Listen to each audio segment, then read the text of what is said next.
নীরবতা, দীর্ঘ সময় চুপ করে থাকার বিষয়টা তোমার উপর অবধারিত করে নাও। ফাইন্নাহু মাকরাদাতুন লিশ-শাইতান, কারণ এই কাজের মধ্য দিয়ে শয়তান বিতাড়িত হয়ে যায়। ওয়া আউনুল লাকা আলা আমরি দীনিক, দীর্ঘ সময় চুপ থাকলে তোমার দিনের প্রতিটা কাজ করার ব্যাপারে আল্লাহ তোমাকে সাহায্য করবেন। বা দীর্ঘ নীরবতার ব্যাপারটা দিনের প্রতিটা কাজ করার ক্ষেত্রে তোমাকে সহযোগিতা করবে। আমি বললাম জিদনি ইয়া রাসূলুল্লাহ, ইয়া রাসূল সাল্লাল্লাহু আলাইহি ওয়াসাল্লাম, আমাকে আরো বাড়িয়ে দিন, আরো কিছু বলুন, আরো কিছু ওসিয়ত করুন। দীর্ঘ নীরবতা, দীর্ঘ সময় চুপ করে থাকার বিষয়টা তোমার উপর অবধারিত করে নাও। ফাইন্নাহু মাকরাদাতুন লিশ-শাইতান, কারণ এই কাজের মধ্য দিয়ে শয়তান বিতাড়িত হয়ে যায়। ওয়া আউনুল লাকা আলা আমরি দীনিক, দীর্ঘ সময় চুপ থাকলে তোমার দিনের প্রতিটা কাজ করার ব্যাপারে আল্লাহ তোমাকে সাহায্য করবেন।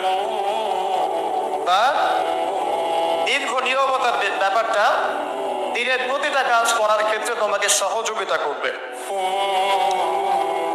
আমি বললাম জিদনি ইয়া রাসূলুল্লাহ, ইয়া রাসূল সাল্লাল্লাহু আলাইহি ওয়াসাল্লাম, আমাকে আরো বাড়িয়ে দিন, আরো কিছু বলুন, আরো কিছু ওসিয়ত করুন। তিনি বললেন ইয়াকা ওয়া কাসরাতাদ দাহিক, সাবধান থাকবে, বেশি বেশি হাসবে না। ফাইন্নাহু ইউমিতুল কালিব, কারণ যারা অধিক পরিমাণে হাসাহাসি করে তাদের কলব মরে যায়, তাদের কলবের মৃত্যু ঘটে। ওয়ায়াযহাবু বিনূরি ওয়াজহি, এবং চেহারার মধ্যে নূর চলে যায়, চেহারায় কোনো জ্যোতি বা নূর থাকে না। কুলতু জিদনি ইয়া রাসূলুল্লাহ, ইয়া রাসূল সাল্লাল্লাহু আলাইহি ওয়াসাল্লাম, আমাকে আরো বাড়িয়ে দিন, আরো কিছু ওসিয়ত করুন। এবার তিনি বললেন সাল্লাল্লাহু আলাইহি ওয়াসাল্লাম, কুলিল হাক্কা ওয়া ইন কানা মুররান, সর্বদা সত্য কথা বলবে, সত্যের উপর থাকবে যদিও এটা অন্যের কাছে তিক্ত হয়। সত্য কথা বলবে যদিও এটা তিক্ত শোনায়। কুলতু জিদনি ইয়া রাসূলুল্লাহ, তিনি বলছেন আমি বললাম হে আল্লাহর রাসূল, আরো বাড়িয়ে দিন আমাকে।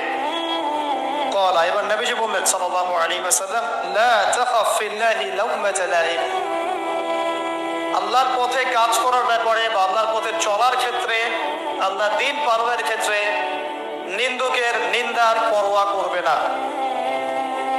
আল্লাহর ব্যাপারে নিন্দুকের নিন্দার সমালোচনার পরোয়া করবে না।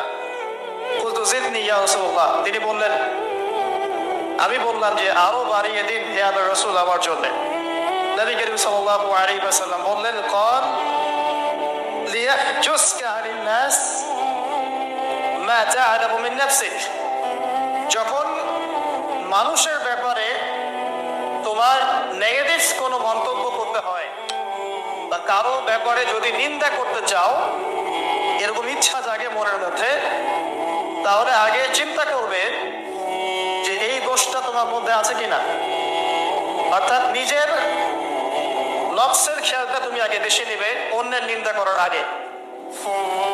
রাওয়াহুল বাইহাকী, হাদিসে এসেছে বাইহাকী শরীফের মধ্যে ফি শুআবুল ঈমান, এবং মিশকাতুল মাসাবিহের মধ্যে এসেছে হাদিসটা 414 এবং 415 পৃষ্ঠায়। অত্যন্ত চমৎকার একটা হাদিস। আজকে আমরা ইনশাআল্লাহ আযজা ওয়া জাল এই হাদিসের উপরে সামান্য কিছু কথা বলে আমাদের আলোচনা শেষ করব ইনশাআল্লাহ তাআলা। আবু যর রাদিয়াল্লাহু আনহু একজন বিশিষ্ট সাহাবী, আপনারা জানেন, যার ব্যাপারে নবী করিম সাল্লাল্লাহু আলাইহি ওয়াসাল্লাম বলেছিলেন, আবু যর তুমি খুব নরম মানুষ, তাই কখনো দায়িত্ব চেয়ে নিও না, কারণ তোমার উপরে যদি 2 জন মানুষের দায়িত্ব দেয়া হয় তোমাকে যেন ছুরিবিহীন জবাই করে দেয়া হবে। আবু যর রাদিয়াল্লাহু আনহু খুব আধ্যাত্মিক নরম মনের মানুষ ছিলেন। তিনি নবী সাল্লাল্লাহু আলাইহি ওয়াসাল্লামকে খাস করে বলছেন, তিনি বলছেন হে আল্লাহর রাসূল, আমাদের কিছু নসিহত করো, কিছু ওসিয়ত করো। ওসিয়ত কি জিনিস?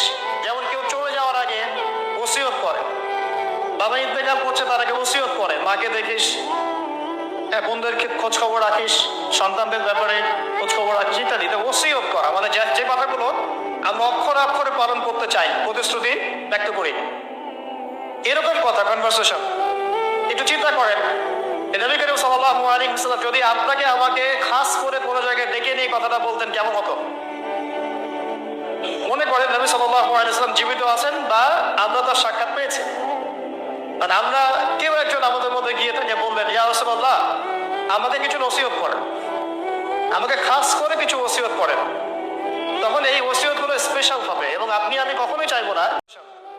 একটু চিন্তা করেন, নবী করিম সাল্লাল্লাহু আলাইহি ওয়াসাল্লাম যদি আপনাকে আমাকে খাস করে কোনো জায়গায় ডেকে নিয়ে কথাটা বলতেন কেমন হতো?